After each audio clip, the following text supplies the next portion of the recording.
Il est un fait aujourd'hui qui est indéniable. En fait, que nous ne pouvons rejeter que la nature et l'évolution des faits nous donnent d'accepter, même si nous ne partageons pas les fondements. Ce fait, il est simple.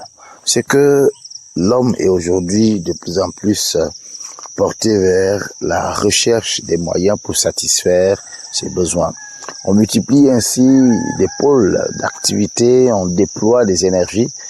S'il est aussi vrai que quelques-uns excellent dans la paresse et dans la consommation des idées qui ne peuvent conduire à quelque chose de constructif et qui ne peuvent porter au développement, il demeure une réalité certaine, c'est que ceux qui s'activent à la recherche de la satisfaction de leurs besoins de manière fondamentale par le travail sont de plus en plus nombreux. Et ils multiplient des méthodes, ils multiplient des entreprises, ils s'emploient ici et là, déployant telle et telle énergie ici. Mais le constat reste là, il est implacable, c'est que nous ne parvenons pas, on ne parvient pas toujours à atteindre son objectif. On ne parvient pas toujours à satisfaire ses besoins et à s'accomplir véritablement tel qu'on le souhaiterait. Pourquoi?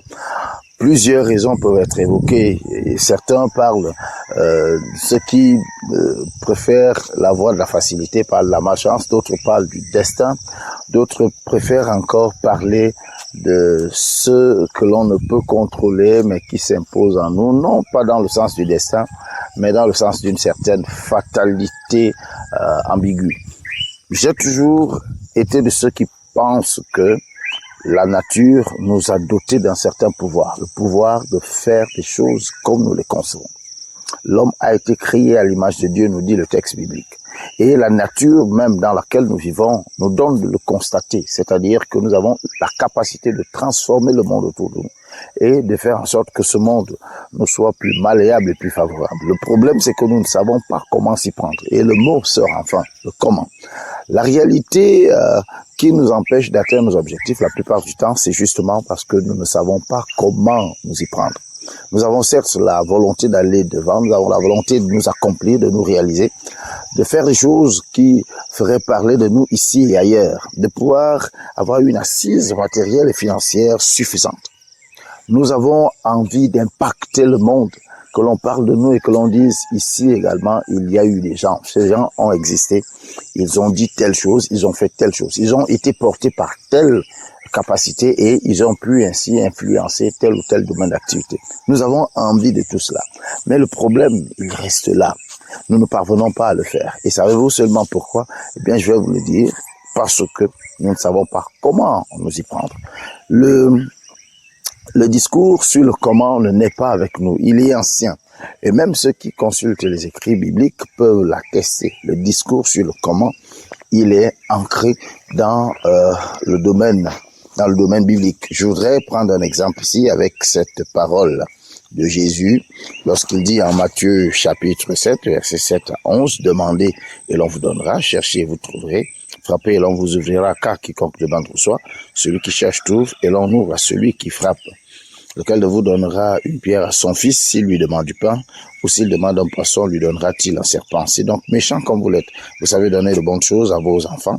À combien plus forte raison votre Père qui est dans les cieux donnera-t-il de bonnes choses à ceux qui les lui demandent? » Ici, le Seigneur atteste une réalité. Celui qui cherche trouve. Celui qui demande reçoit. Celui qui frappe voit la porte s'ouvrir. Le fait n'est donc pas de douter de l'aboutissement d'une démarche, mais plutôt de la démarche elle-même, parce que la démarche engagée aboutira forcément. Ça peut prendre le temps que ça prendra, ce temps est nécessaire pour que les choses se fassent dans la bonne méthode, mais le problème réside sur la méthode que nous choisissons. Celui qui frappe forcément finit par voir la porte s'ouvrir. Celui qui cherche finit toujours par trouver. Alors si nous ne trouvons pas, si la porte ne s'ouvre pas, si nous ne voyons pas, c'est simplement parce qu'il faut que nous questionnons nos méthodes. Apprends aujourd'hui que tout est possible. Tu peux être plus que ce que tu es aujourd'hui.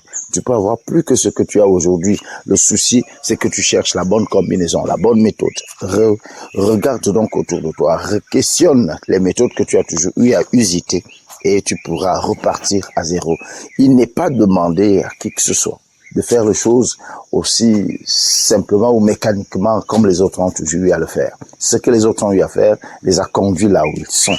Et si le monde se porte comme il est aujourd'hui, c'est parce que certains ont eu à prendre justement les mauvais chemins, les mauvaises voies, à prendre les mauvaises décisions, à usiter les mauvais moyens. Et c'est pour cela que nous nous retrouvons dans la société dans laquelle nous sommes aujourd'hui.